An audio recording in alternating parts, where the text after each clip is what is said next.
The crane groaned above the steel frame, and Ethan Miller felt the platform shake under his boots, before he even understood what was happening. 1 second he was tightening a bolt on the 12th floor of an unfinished building, and the next second, the plank beneath him cracked. His stomach dropped before his body did. He grabbed for the safety rope, missed it by inches, and his heart slammed against his ribs as the wind rushed past his ears. Workers screamed below, someone shouted his name. For one long, terrifying moment, Ethan believed this was how his story would end.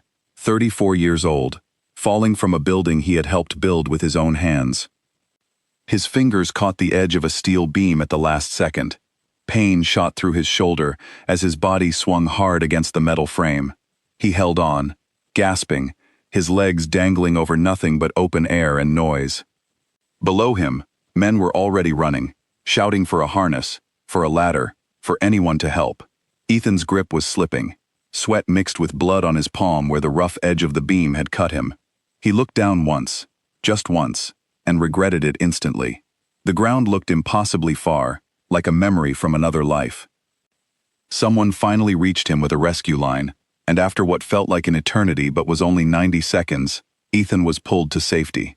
His body was trembling, his shoulder throbbing, his mind still trying to catch up with what had almost happened. The site manager rushed over, his face pale, asking again and again if Ethan was all right.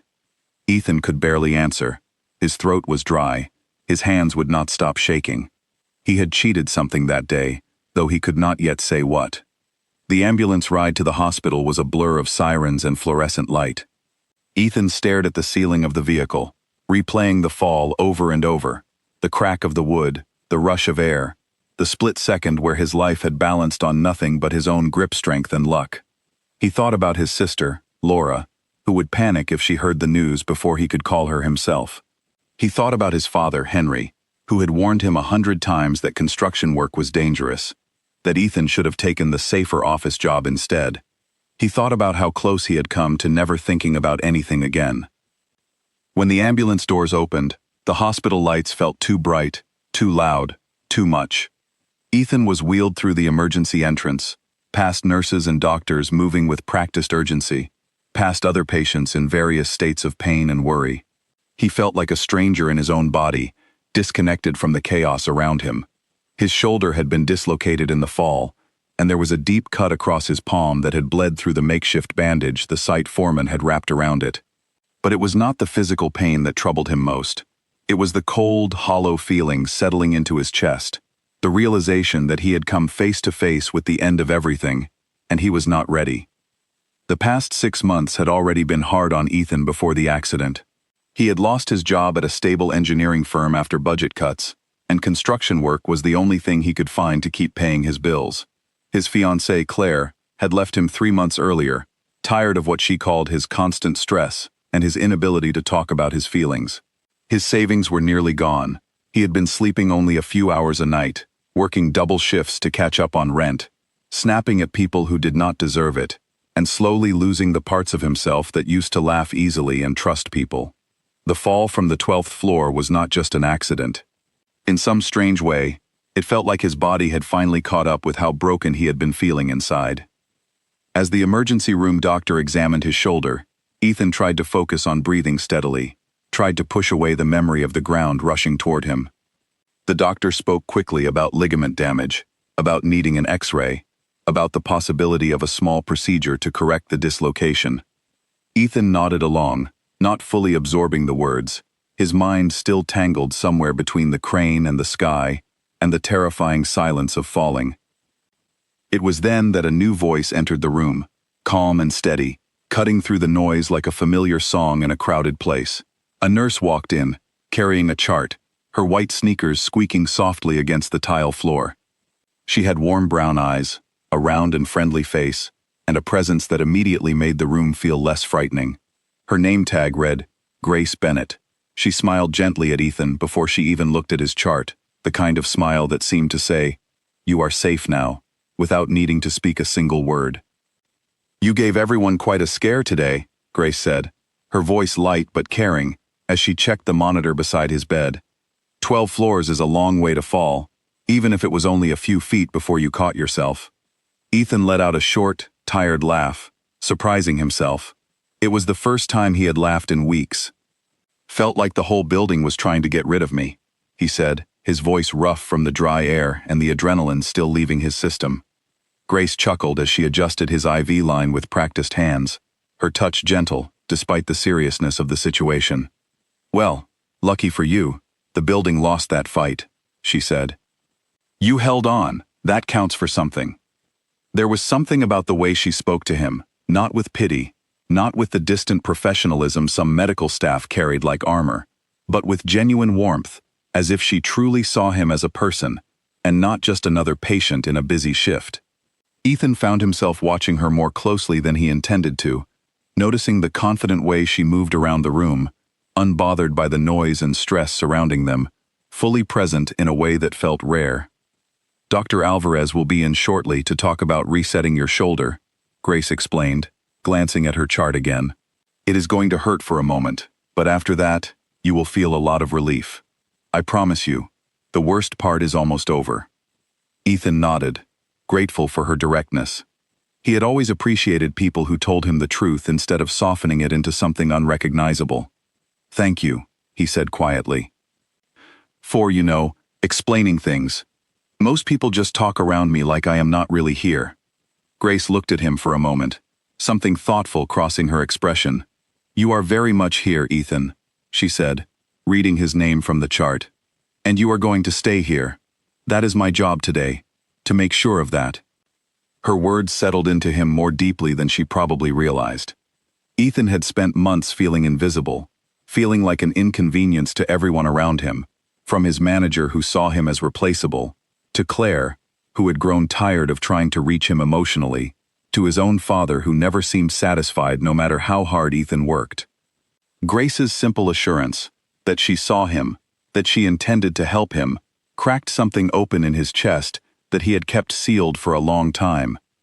The procedure to reset his shoulder was, as Grace had warned him, sharp and painful, a brief burst of intense discomfort, followed by an immediate wave of relief as the joint slid back into place.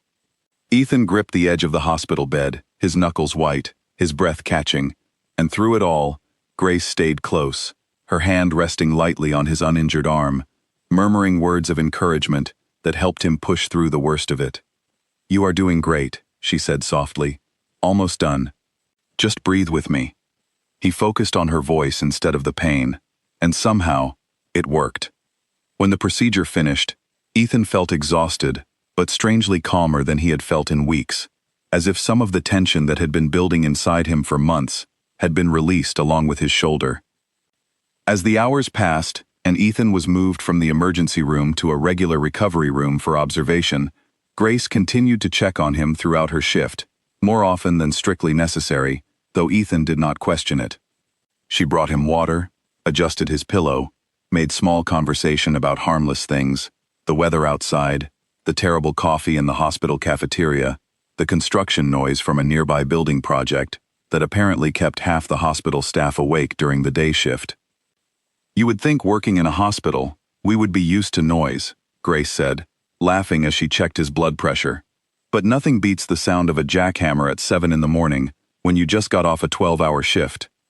Ethan smiled, genuinely amused, despite the ache in his shoulder and the deep tiredness settling into his bones. "I promise, my crew tries to keep the noise down," he said, emphasis on tries. "Well, next time you decide to fall off a building, maybe pick a quieter one," Grace teased, and Ethan laughed again, surprised at how easily she pulled these small moments of lightness out of him, even after everything that had happened that day.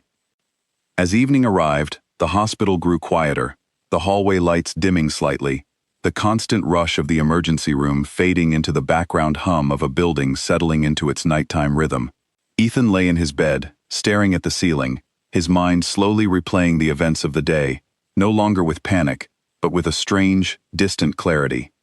He thought about how close he had come to the edge, literally and figuratively, and how strange it was that a stranger's kindness could feel like such a lifeline in the middle of it all.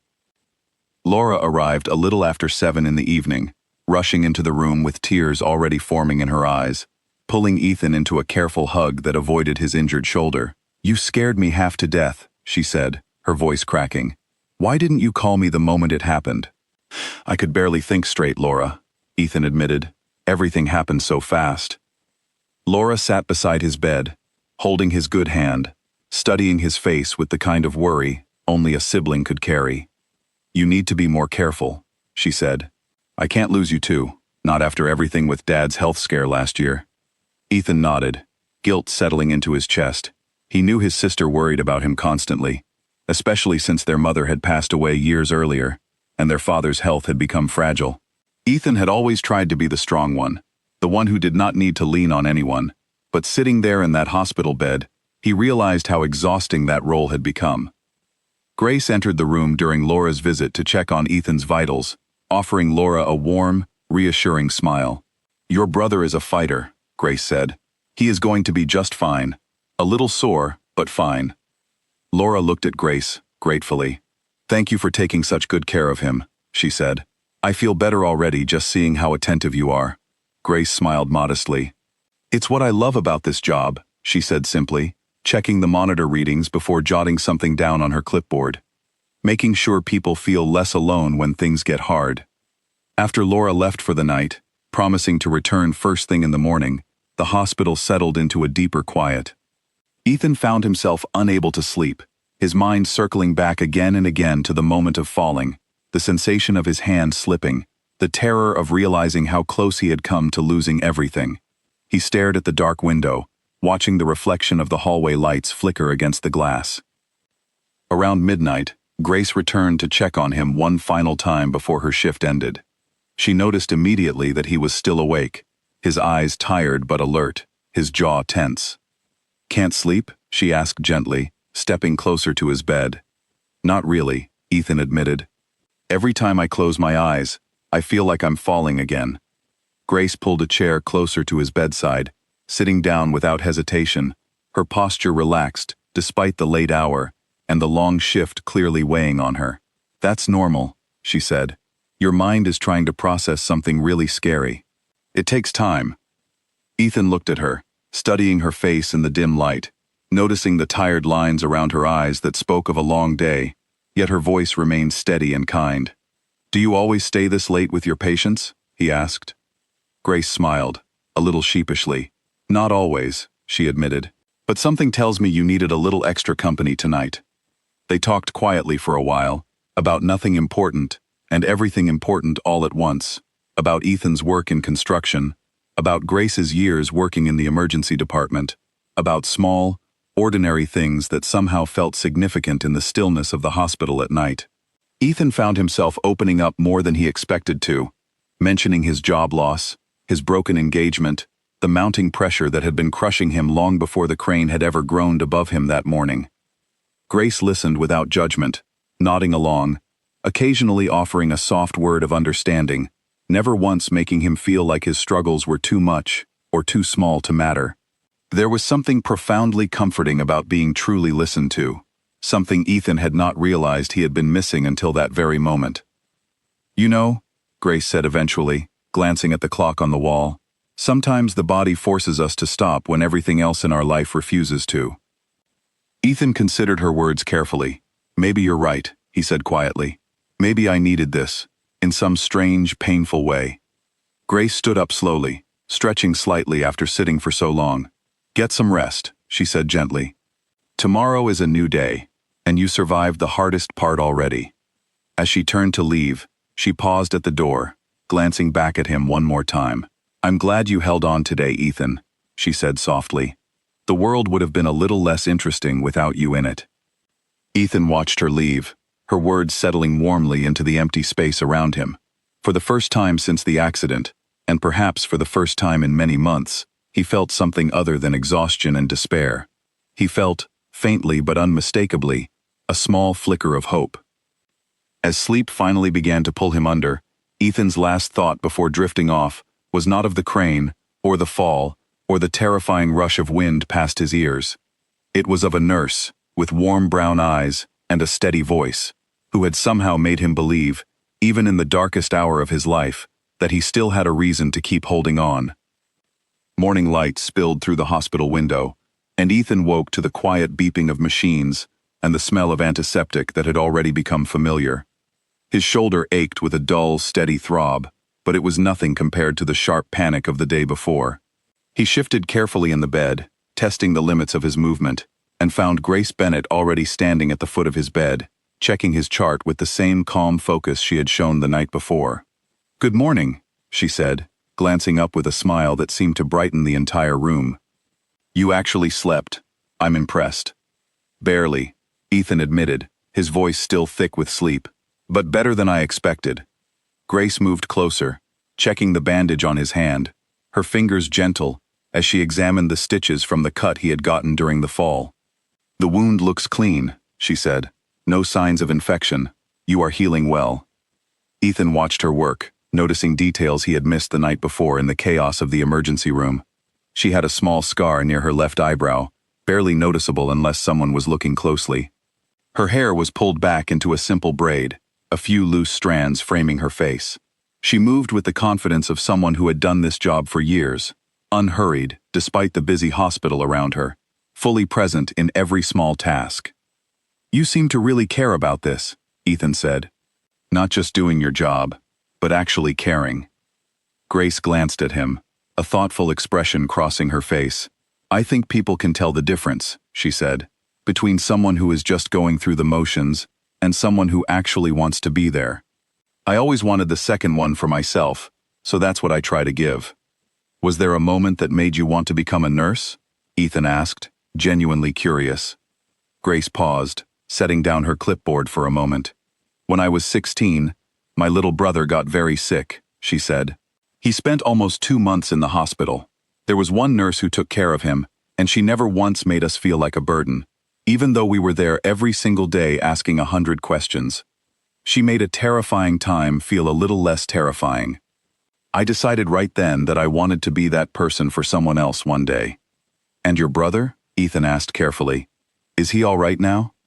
Grace smiled, a warm, proud smile. "He's doing great," she said. "Married, 2 kids, works as a teacher. Every time I see him, I remember why I chose this path."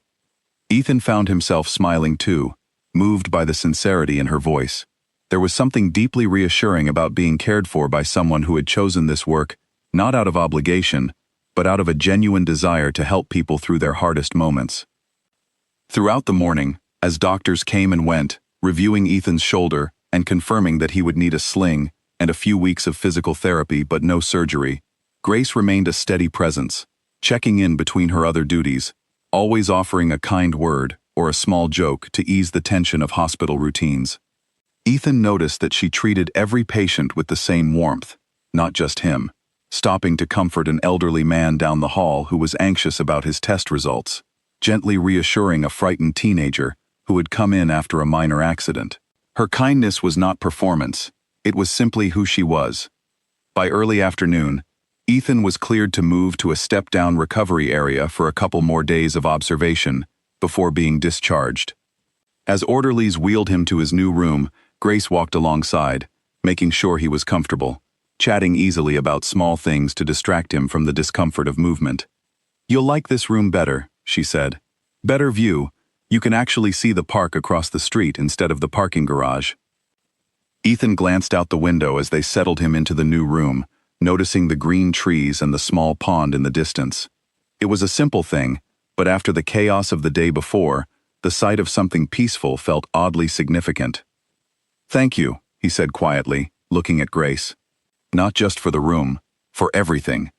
You've made this whole experience less terrifying than it probably should have been."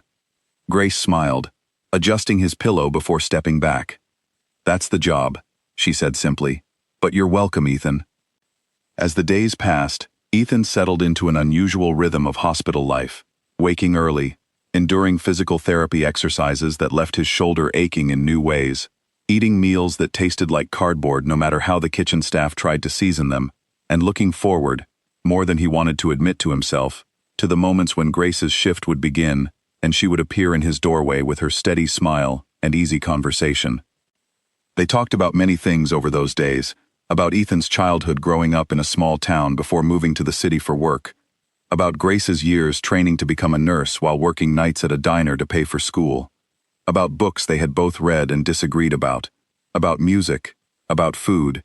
About the strange comfort of hospital cafeteria pudding, which Grace insisted was secretly the best thing on the menu, despite Ethan's skepticism. "You just have to trust me," Grace said one afternoon, sliding a small cup of butterscotch pudding onto his tray.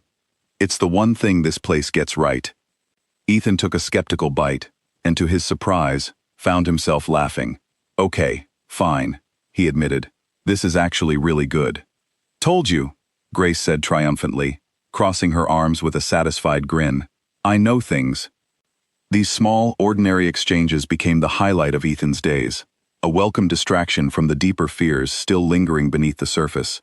Fears about returning to work, about facing the crane and the platform again, about rebuilding a life that had felt like it was crumbling long before the accident had physically knocked him down. One evening, as the hospital grew quiet, and Grace finished her rounds earlier than usual, she sat with him again, the way she had that first night, her presence calm and unhurried. "Can I ask you something personal?" Ethan said, hesitating slightly. "Of course," Grace replied, settling into the chair beside his bed. "Does it ever bother you?" Ethan asked carefully, "when people judge you before they even get to know you? I mean, I've noticed some of the other patients, some of the staff even. They act a certain way around you, like they've already decided something about who you are." Grace was quiet for a moment, her expression thoughtful rather than hurt. "It used to bother me a lot more when I was younger," she admitted. "People see a curvy woman, and sometimes they assume things, that I'm less capable, less disciplined, less serious about my work. I spent years trying to prove myself twice as hard as everyone else, just to be seen as equally qualified." "That's not fair," Ethan said, frustration creeping into his voice on her behalf. Grace shrugged gently, though there was strength behind the gesture rather than resignation. "Life isn't always fair," she said, "but I stopped letting other people's opinions decide how I feel about myself a long time ago. I know I'm good at what I do. I know I show up every single day and give my patients everything I have. That matters more to me than what a stranger thinks when they first look at me." Ethan studied her, admiration growing steadily in his chest. "I think that's incredibly strong," he said honestly. "Most people let those kinds of judgments eat away at them." "Some days are harder than others," Grace admitted with a small, honest laugh. "I'm not going to pretend I'm immune to it, but I've built a life I'm proud of, a career I love, friendships that matter. I'm not going to let anyone's narrow opinion take that away from me." Ethan found himself watching her with a growing sense of respect that went beyond simple gratitude for her care. There was a quiet confidence in Grace that he had rarely encountered, a security in herself that did not depend on anyone else's approval, and it drew him in more than he expected it to. "You know," he said softly, "meeting you has honestly been the one good thing to come out of this whole mess." Grace glanced at him, something warm flickering behind her eyes, though she kept her tone light. "Careful," she teased. "I might start thinking you actually like hospital food." Ethan laughed, the sound easy and genuine. "Never that," he said, "but maybe I don't mind the company as much as I thought I would." As the conversation continued into the evening, Ethan found himself sharing more about the months leading up to the accident, about the exhaustion of losing his job, about the quiet heartbreak of Claire leaving, about the constant pressure he had placed on himself to appear strong even as everything around him was falling apart. Grace listened patiently, never interrupting, occasionally asking gentle questions that helped him untangle feelings he had been avoiding for months. "You carried a lot on your own," Grace observed softly. "That kind of weight, it doesn't just disappear because you decide to ignore it. It builds up somewhere, until something has to give." "I know that now," Ethan admitted. "I think some part of me knew it before the fall too. I just didn't know how to stop long enough to deal with it." Grace reached over, her hand resting briefly and comfortingly on his uninjured arm. "Well, now you have to stop," she said gently. "Maybe that's not such a bad thing." Ethan looked at her, something shifting quietly in his chest, a recognition that this woman, who had walked into his life through the chaos of an emergency room, was offering him something far more valuable than medical care. She was offering him a mirror, a steady presence that helped him see himself more clearly than he had in a very long time.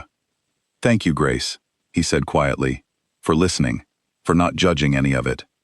"That's easy," she said with a small smile. "You're not the mess you think you are, Ethan. You're just someone who's been carrying too much for too long." As the evening wound down, and Grace prepared to finish her shift, she paused at the door once more, glancing back at him with a warmth that had become familiar over the past few days. "Get some rest," she said. "Tomorrow, we start your physical therapy exercises for real. No more excuses." Ethan groaned playfully. "You're relentless." "I prefer dedicated," Grace corrected with a grin, before disappearing down the hallway, leaving Ethan alone with his thoughts, a small, steady warmth settling in his chest that had nothing to do with the medication in his IV, and everything to do with the woman who had just left the room. For the first time in a long while, Ethan found himself looking forward to tomorrow, not out of obligation or routine, but because somewhere in the middle of the worst week of his life, something unexpected and good had begun to take root. Physical therapy began the next morning, and it was harder than Ethan expected. A therapist named Nora guided him through slow, careful movements, meant to restore mobility to his injured shoulder, and every stretch sent a sharp reminder through his body of how close he had come to serious, lasting damage. Sweat beaded on his forehead as he pushed through the exercises, gritting his teeth against the discomfort. "You're doing well," Nora said, adjusting his arm slightly. "Most people want to quit around this point. You're pushing through it." "Not much choice," Ethan replied through clenched teeth. "Kind of need both arms for my job." When the session ended, Grace appeared in the doorway, having apparently timed her break to coincide with the end of his therapy. She carried 2 cups of coffee, offering one to Ethan with a knowing smile. "Figured you'd need this after that," she said. "Nora doesn't go easy on anyone." Ethan accepted the coffee gratefully, wincing slightly as he shifted his shoulder. "She's terrifying," he said. In a professional, encouraging way. Grace laughed, settling into the chair beside his bed, as she had grown accustomed to doing during her breaks. "She's the best in the department," Grace said. "You're in good hands, even if it doesn't feel like it right now." Over the following days, their conversations deepened, moving beyond casual topics into more meaningful territory. Ethan learned that Grace had grown up in a small apartment with her mother, who had worked 2 jobs to support the family after Grace's father left when she was only 7 years old. He learned that Grace had put herself through nursing school with a combination of loans, scholarships, and long shifts waiting tables, determined never to depend on anyone else to build the life she wanted. "It wasn't easy," Grace admitted one evening, sitting beside his bed as the hospital settled into its nighttime quiet. "There were times I wanted to quit, times I doubted whether I was cut out for this kind of work, but every time I thought about giving up, I remembered why I started in the first place." "You never struck me as someone who gives up easily," Ethan said. Grace smiled, a little wistfully. "I've had to learn that about myself," she said. "It didn't come naturally. I used to let people's doubts get into my head a lot more than I do now." "What changed?" Ethan asked. Grace considered the question carefully before answering. "I think I just got tired of shrinking myself to fit into other people's comfort zones," she said.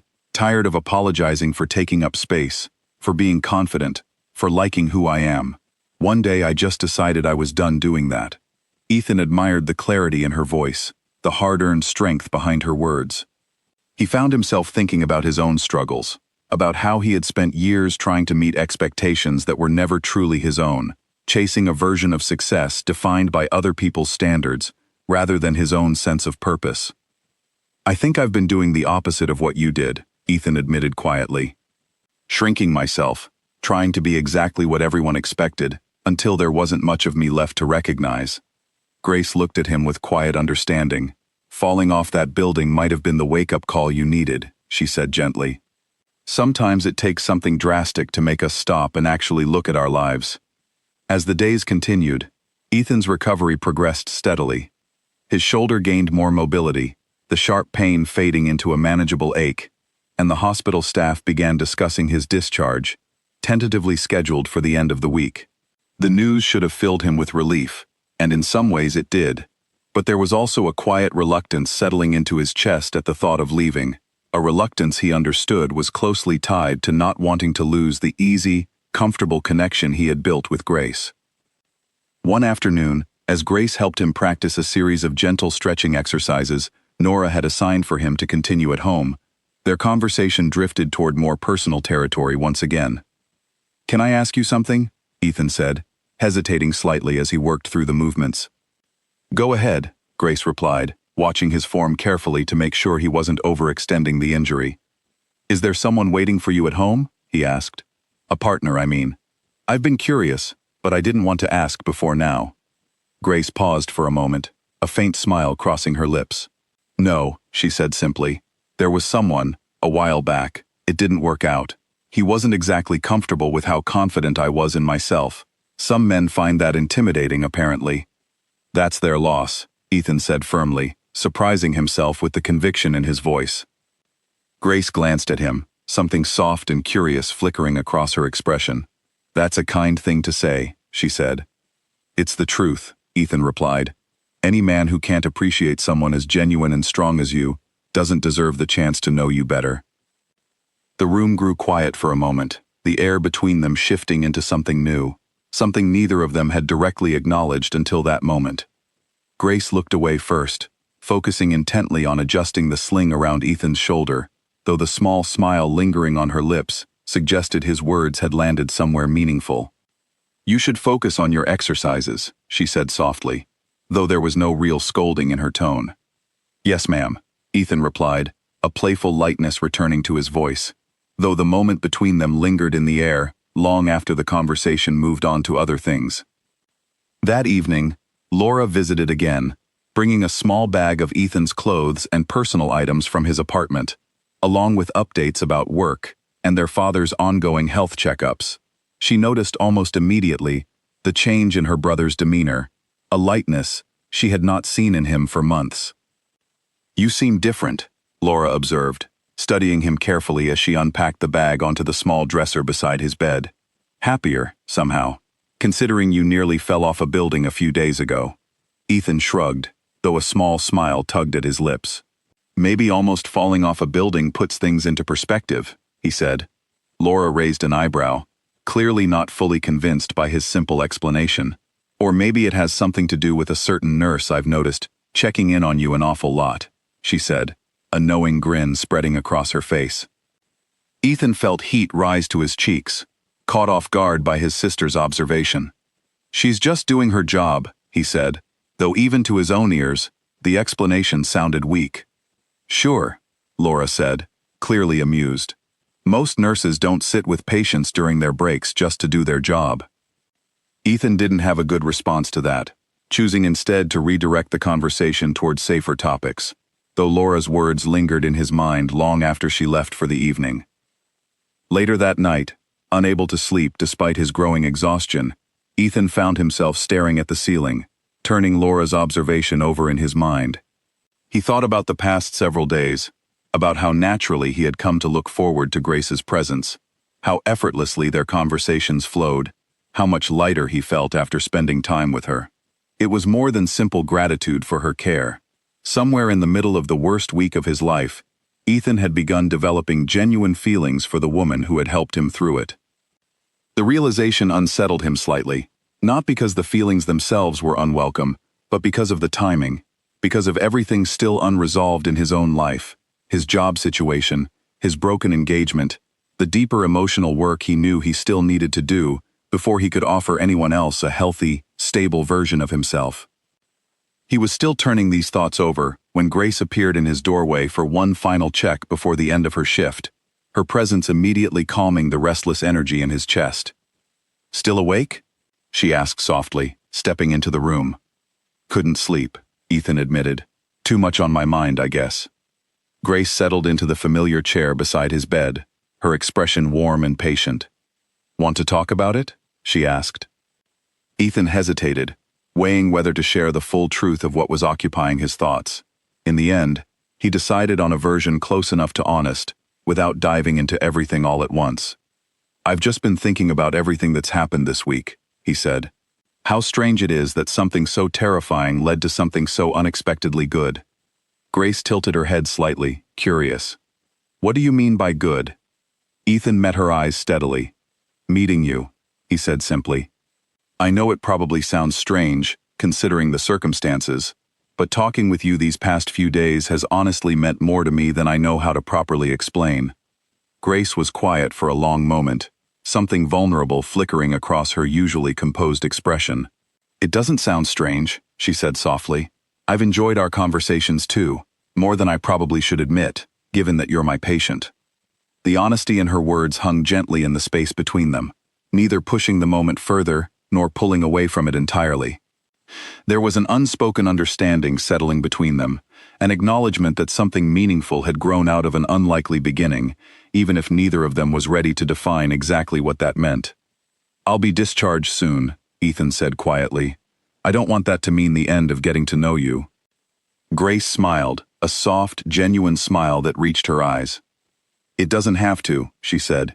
Once you're not my patient anymore, there won't be any rules standing in the way. The simple statement carried a quiet promise, a small but meaningful step forward in whatever was beginning to grow between them. Ethan felt a warmth spread through his chest that had nothing to do with the hospital's temperature and everything to do with the woman sitting beside him, offering him not just care, but genuine connection during one of the most difficult chapters of his life. I'd like that, Ethan said softly. I'd like that a lot. As Grace finally rose to finish her shift, she paused once more at the door, glancing back at him with a warmth that had grown steadily more familiar over the past several days. Get some rest, Ethan, she said gently. We'll figure the rest out soon enough. Ethan watched her leave, the quiet hospital room settling into stillness around him, though his mind remained anything but quiet. For the first time since the accident, the thought of leaving the hospital did not fill him with dread about returning to his broken, exhausting life. Instead, it filled him with a cautious, hopeful anticipation for whatever might come next, for a future that suddenly felt a little brighter than it had in a very long time. Ethan was discharged on a bright, cool morning, the kind of day that made the world outside the hospital windows look almost too vivid after a week spent staring at pale walls and fluorescent lighting. Laura arrived to drive him home, helping him gather his few belongings, while a discharge nurse reviewed his medication instructions and follow-up appointments. Grace was not on shift that morning, and Ethan felt an unexpected pang of disappointment at leaving without seeing her, though she had promised the night before to check in once he had settled back home. The apartment felt strange after days away, quiet in a way that made the events of the past week feel both distant and startlingly close. Ethan settled onto his couch carefully, mindful of his sling, and allowed himself a moment to simply breathe, to absorb the reality that he had survived something that could have ended very differently. His phone buzzed that evening with a message from Grace, checking to see how he was adjusting to being home. Their conversation flowed easily over text, just as it had in person, and within a few days, they had arranged to meet for coffee, their first interaction outside the walls of the hospital. The coffee shop was small and quiet, tucked into a corner near the edge of the park Ethan had glimpsed from his hospital window. Grace arrived wearing casual clothes instead of her nurse's uniform, her hair down instead of braided back, and Ethan found himself momentarily struck by how different, yet equally captivating she looked outside the clinical environment where they had first met. You look well rested, Grace said, smiling as she settled into the seat across from him. Hospital beds aren't exactly known for quality sleep. Definitely an improvement, Ethan agreed, smiling back. Though I have to admit, I sort of miss the butterscotch pudding. Grace laughed, the sound warm and genuine. I can smuggle some out for you if you're that desperate, she teased. Their conversation flowed naturally, free from the constraints of hospital routines and medical concerns, and Ethan found himself relaxing more fully into her company than he had allowed himself to in a very long time. They talked about simple things, favorite places in the city, weekend plans, funny stories from their respective jobs. And Ethan noticed with quiet appreciation how easily Grace made him laugh, how comfortable he felt simply being himself around her. However, not everyone in Ethan's life shared his growing enthusiasm about this new connection. A few days after their coffee meeting, Ethan mentioned Grace during a phone call with his father, Henry, expecting a supportive response given how much his father had worried about him after the accident. A nurse from the hospital, Henry repeated, his tone carrying a note of skepticism Ethan had not anticipated. "Ethan, don't you think it's a little soon? You just went through a serious accident, and you're barely a few months out from your engagement ending. Maybe focus on getting yourself stable before diving into something new." Ethan felt a flicker of frustration at his father's response, though he understood the concern was rooted in love rather than judgment. "I appreciate the concern, Dad," he said carefully, "but Grace isn't a distraction. She's actually helped me feel more like myself again than I have in months." Henry sighed audibly over the phone. "I just don't want to see you get hurt again, son," he said. "That's all." The conversation left Ethan unsettled, a familiar knot of doubt tightening in his chest. He knew his father meant well, but the words lingered uncomfortably, stirring up his own insecurities about moving forward too quickly, about whether he was truly ready to build something new when so much of his life still felt unresolved. The doubt deepened further when, a week later, Claire unexpectedly reached out. She had heard about the accident through mutual friends and wanted to check in, her message carrying an unfamiliar warmth that surprised Ethan given how their relationship had ended. They agreed to meet briefly at a nearby cafe, and though Ethan told himself the meeting was simply about closure, the conversation stirred up complicated emotions he had not fully processed since their breakup. "I heard about what happened," Claire said, her expression genuinely concerned as they sat across from each other. "I'm glad you're okay, Ethan. I really am." "Thank you," Ethan replied, unsure exactly how to navigate the unfamiliar territory of sitting across from someone who had once been such a significant part of his life. "It was a rough week, but I'm doing better now." Claire studied him for a moment, something unreadable crossing her expression. "You seem different," she observed. "Lighter, somehow. I actually wanted to ask, is there someone new in your life?" The question caught Ethan off guard, and he hesitated before answering honestly. "There's someone I've been getting to know," he admitted. "A nurse who took care of me at the hospital. It's still new, but it's been good."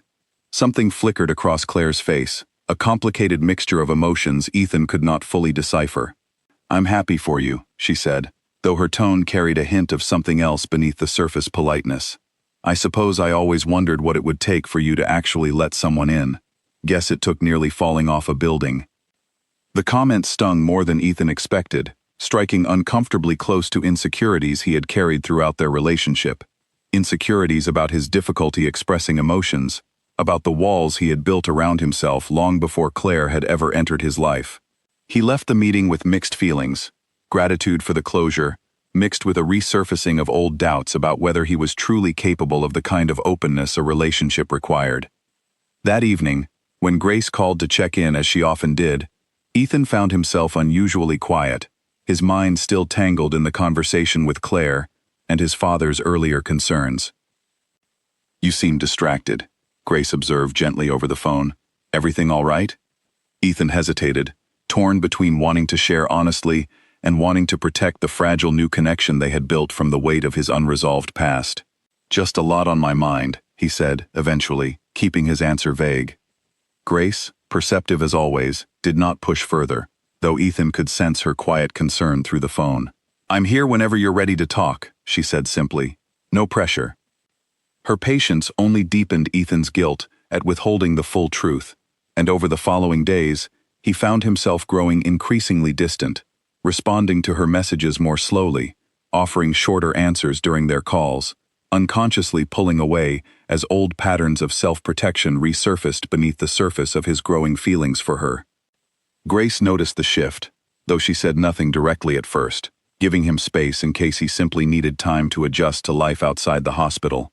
But after nearly 2 weeks of increasingly distant interactions, she finally addressed it directly during one of their calls. "Ethan," she said carefully, "I don't want to push you into anything you're not ready for, but I also don't want to keep guessing what's going on. If you're having second thoughts about this, about us, I would rather you just tell me honestly." Her directness caught Ethan off guard, guilt and fear tangling together in his chest. "It's not that," he said quickly, though the words felt inadequate even as he spoke them. "I just have a lot going on, with my father, with some things from my past resurfacing." "I understand having a lot going on," Grace said gently, though there was a firmness beneath her patience. "But there's a difference between needing space to process things and pulling away without explanation. I've been where that leads before, and I promised myself I wouldn't let myself get caught in that pattern again. Her honesty struck something deep within Ethan, a recognition that his own fear of vulnerability was beginning to threaten the very connection that had helped pull him out of his darkest moments.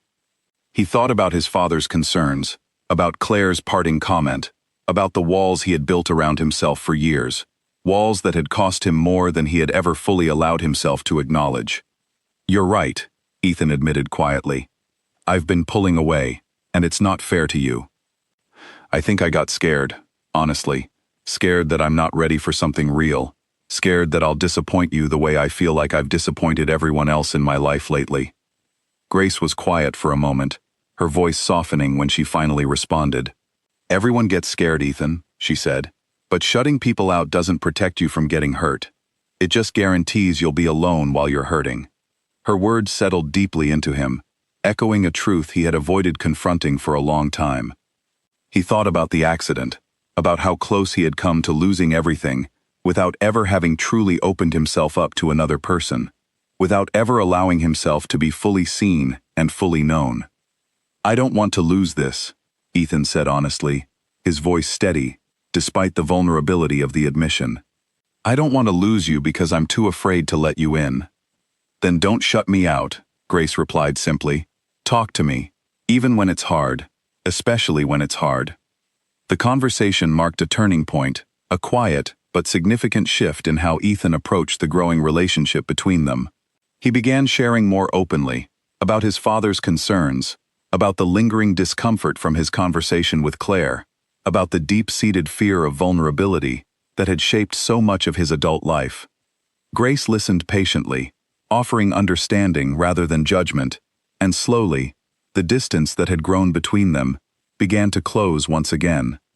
But the challenges were far from over, and Ethan understood, perhaps for the first time, that building something real with Grace would require more than simply surviving a dramatic accident.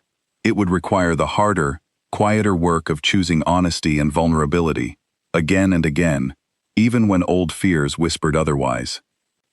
3 weeks after his discharge, Ethan returned to the construction site for the first time since the accident, not to resume physical labor, since his shoulder was still healing, but to speak with his site manager about a possible transition into a supervisory role that would keep him off the scaffolding entirely. Standing at the base of the building where he had nearly fallen, staring up at the 12th floor where the platform had cracked beneath him, Ethan felt his chest tighten with an anxiety he had not fully anticipated. The site manager, a gruff but fair man named Douglas, greeted him warmly, expressing relief at seeing Ethan back on his feet. "We've missed you around here," Douglas said. "The offer for the supervisor position still stands, whenever you're ready." Ethan nodded, though his eyes kept drifting upward, toward the exact spot where his life had nearly ended. The memory of the fall rushed back with unexpected intensity, the crack of the wood, the terrifying rush of air, the desperate grip of his fingers against unforgiving steel. His breathing grew shallow, his palms suddenly damp despite the cool morning air. "You all right?" Douglas asked, noticing the change in Ethan's demeanor. "Yeah," Ethan managed, though his voice sounded strained even to his own ears. "Just give me a minute." He stepped away, finding a quiet spot near the site's entrance, trying to steady his breathing the way Grace had taught him during one of their conversations about managing anxiety after trauma. In through the nose, hold, out through the mouth.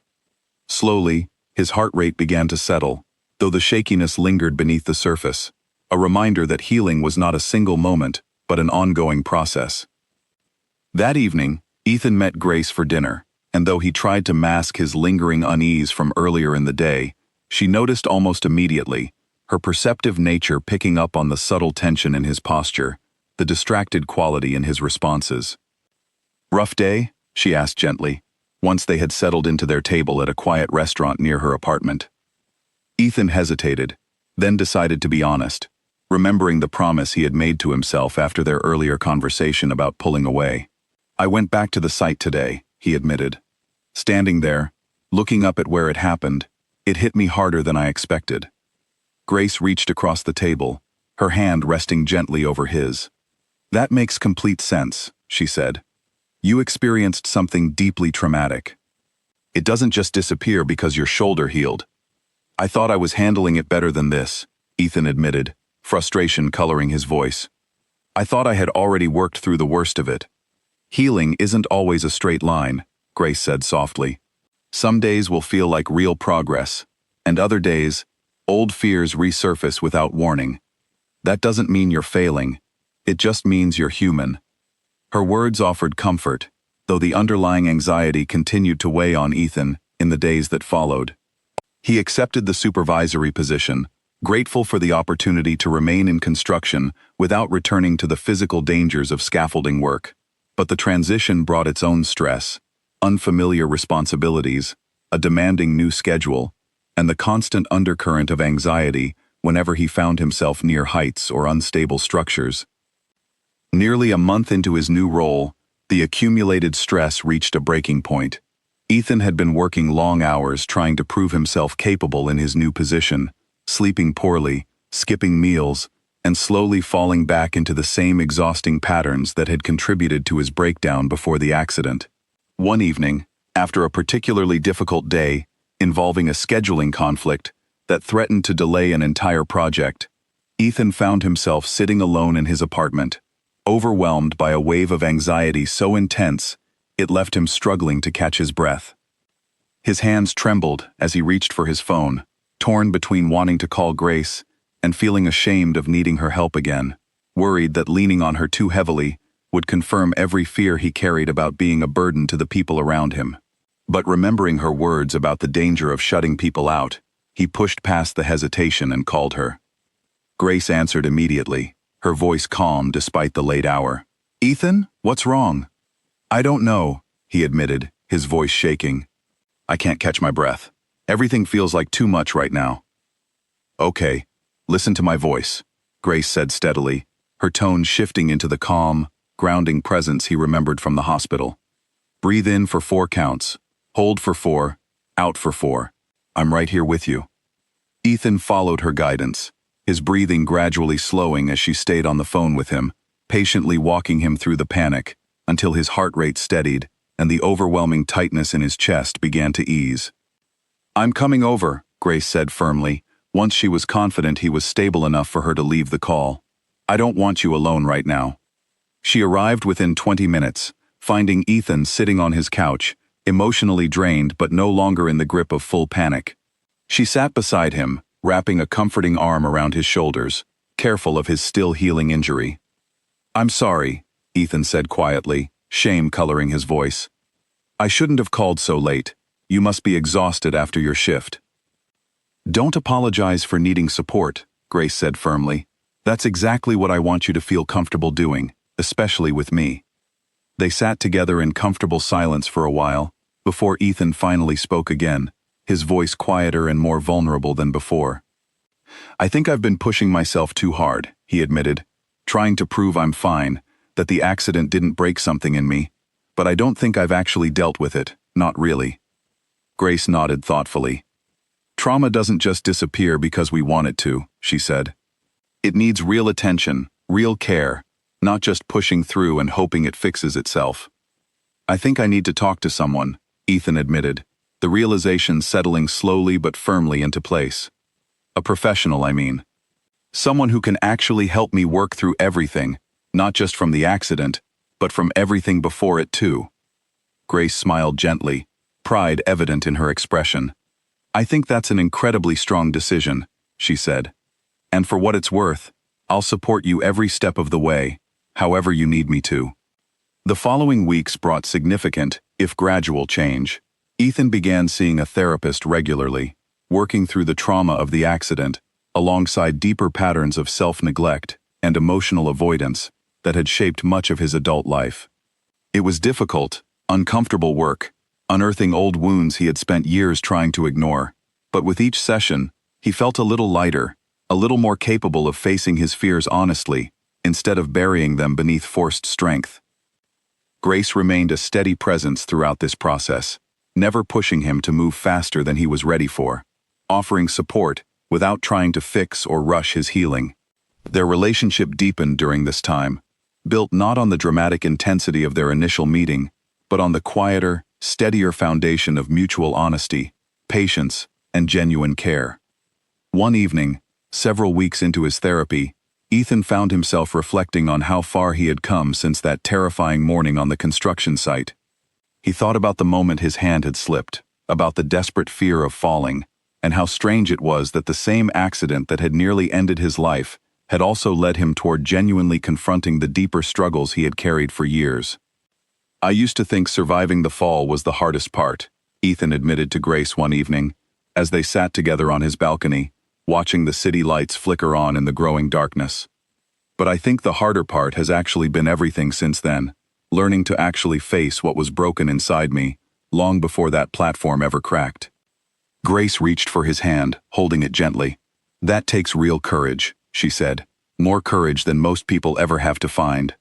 Ethan looked at her, gratitude and affection swelling in his chest. "I don't think I would have found that courage without you," he admitted honestly. "You didn't just save me that day in the hospital. You've kept showing up for me every day since, even when I made that difficult." Grace smiled softly, squeezing his hand. "That's what real care looks like," she said. "Showing up, again and again, even when it's hard." As they sat together in the quiet evening, Ethan felt a profound sense of gratitude, not just for surviving the accident, but for everything that had unfolded because of it.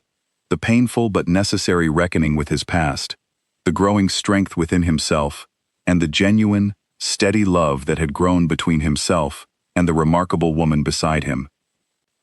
A year had passed since the morning the platform cracked beneath Ethan's boots, and standing once again at the base of the same building, now fully completed, and standing tall against the city skyline, Ethan felt a very different kind of emotion than the anxiety that had gripped him during his first return to the site. The building was finished, its glass windows catching the afternoon sunlight, a monument to months of hard work from an entire team, including his own steady contribution as a supervisor who had earned the respect of everyone under his guidance. Douglas approached him with a proud smile, clipboard in hand. "Quite a journey, getting this one finished," he said. "You've come a long way since that first day back." "Feels good to see it done," Ethan replied, genuine satisfaction warming his chest as he looked up at the completed structure. "Feels good to be standing here without my chest tightening too." Douglas chuckled, clapping him on the shoulder. "Healing looks good on you, Ethan." The past year had brought significant changes to Ethan's life, changes built not through dramatic, sudden transformation, but through the steady, consistent work of facing his struggles honestly, one difficult conversation, one therapy session, one small moment of vulnerability at a time. His relationship with his father had grown stronger, Henry's initial skepticism giving way to genuine warmth once he saw firsthand how much Grace had supported Ethan through his recovery, both physical and emotional. Laura remained his steady confidant throughout, delighted to watch her brother rediscover a lightness she had feared he might never find again. His relationship with Grace had deepened steadily over the months, weathering challenges with a resilience built on honesty rather than avoidance. They had learned to navigate disagreements without shutting each other out, to support one another through difficult days without losing themselves in the process, to build something real and lasting rather than simply riding the intensity of their dramatic beginning. That evening, Ethan had planned something he had been anticipating nervously for weeks. He picked Grace up from her apartment, taking her to the small park across from the hospital where they had first met, the same park Ethan had glimpsed from his hospital window during those long days of recovery. The evening air was cool and pleasant, the sky painted in soft shades of orange and pink as the sun began its slow descent. "You've been quiet all evening," Grace observed as they walked along the familiar path, her curiosity evident despite her relaxed demeanor. "Everything all right?" "Everything's more than all right," Ethan said, his heart pounding, as he led her toward a quiet bench overlooking the small pond, the same pond he remembered watching from his hospital window during those uncertain early days. They sat together, and Ethan found himself reflecting aloud on the journey that had brought them to this moment. "A year ago, I was lying in a hospital bed, terrified about everything, my job, my future, whether I would ever feel like myself again," he said, "and somehow, in the middle of all that fear, you walked into my life and made me believe things could get better." Grace smiled softly, listening intently as Ethan continued. "You didn't just save me that day when I nearly fell," he said. "You've kept saving me every day since, teaching me how to be honest, how to let someone in, how to actually build a life worth living instead of just surviving one. I don't think I would have found the courage to face my past without you standing beside me." Grace's eyes grew soft with emotion, her hand finding his in the quiet stillness of the evening. "You did the hard work yourself, Ethan," she said gently. "I just refused to let you do it alone." Ethan took a steadying breath, reaching into his jacket pocket for the small box he had carried nervously throughout the entire evening. "I know it's been a wild journey to get here," he said, his voice trembling slightly with nervous emotion as he lowered himself onto one knee in front of her. "But I can't imagine building the rest of my life with anyone other than you. Grace Bennett, will you marry me?" Grace's hands flew to her mouth, tears of joy welling in her eyes as she nodded, unable to find words for a moment, before finally managing a soft, emotional yes. Ethan slid the ring onto her finger, and they embraced tightly, the warmth of the moment settling deeply into both their hearts, as the sun continued its gentle descent behind the city skyline. "I love you," Ethan whispered against her hair. "More than I ever thought I was capable of loving anyone." "I love you too," Grace replied, her voice thick with emotion. "I'm so proud of everything you've overcome to get here." They sat together on the bench for a long while afterward, watching the sky transform through shades of deepening color, reflecting quietly on the strange, unexpected journey that had brought them together. What had begun as a terrifying accident, a desperate grip on a steel beam 12 floors above solid ground, had transformed into the foundation of a life neither of them could have imagined a year earlier. In the months that followed, their wedding preparations became a joyful, collaborative project, bringing together their small circles of family and friends who had watched their relationship blossom from its dramatic beginning into something steady, genuine, and deeply rooted. Henry walked Ethan through old photographs during one visit, remarking with quiet pride on how much his son had grown, not just in his relationship with Grace, but in his willingness to be vulnerable, to ask for help, to build genuine connections, rather than isolating himself behind walls of forced independence. Laura served as an enthusiastic maid of honor for Grace, the two women having grown close over the past year, through countless shared dinners and long conversations, bonding over their mutual love for Ethan and their shared relief at watching him heal so fully from the trauma that had once threatened to define his life. On the day of their wedding, held in a small garden venue not far from the park where Ethan had proposed, Ethan stood at the altar, watching Grace walk toward him in a simple, elegant dress, her confidence radiating just as brightly as it had the very first time he had seen her walk into his hospital room over a year earlier. She looked stunning, not because she had changed to fit anyone else's expectations, but because she had remained fully, unapologetically herself throughout their entire journey together. As they exchanged vows, Ethan found himself reflecting on the strange, winding path that had led him to this moment. A path that began with a terrifying fall from 12 stories above the ground and led, through pain, honesty, and steady growth, to standing here, surrounded by loved ones, promising to build a lifetime with the woman who had first shown him that healing was possible. "I promise to keep choosing honesty, even when it's hard," Ethan vowed, his voice steady despite the emotion swelling in his chest. "I promise to lean on you, and to let you lean on me, and to never again mistake isolation for strength. You caught me when I was falling, Grace, in every sense of that word, and I promise to spend the rest of my life catching you in return." Grace's eyes glistened with tears as she offered her own vows, promising steady partnership, unwavering support, and a commitment to building a life together, grounded in mutual respect and genuine love.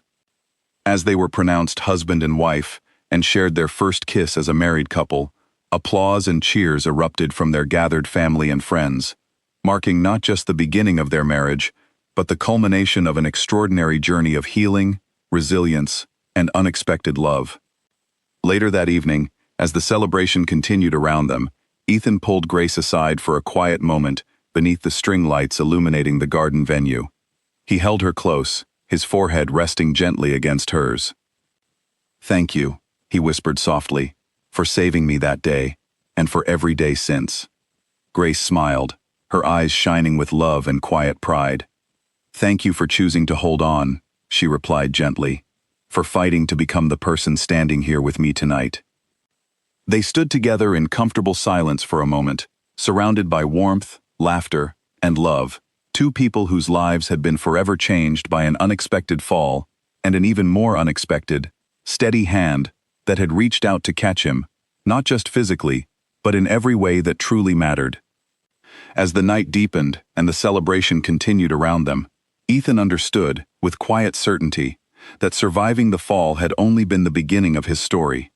The real victory had been learning, slowly and honestly, how to truly rise, hand in hand with the woman who had never once let go.